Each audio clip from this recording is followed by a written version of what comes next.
Police, এটা east West বিশ্ববিদ্যালয়ের সামনে।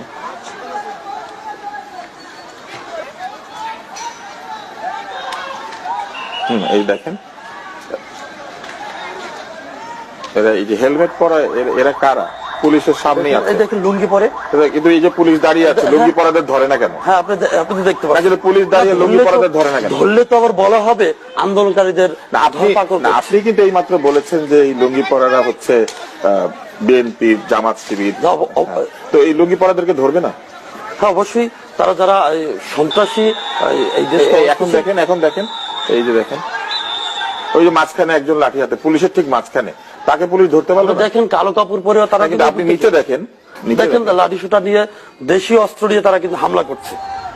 ওইটা তো ছাত্র পক্ষ, এইখানে দেখেন পুলিশের সাথে আছে। পুলিশের সাথে কারা? পুলিশের কাজ হচ্ছে যে লাঠি নিবে তাকেই পুলিশ ধরবে।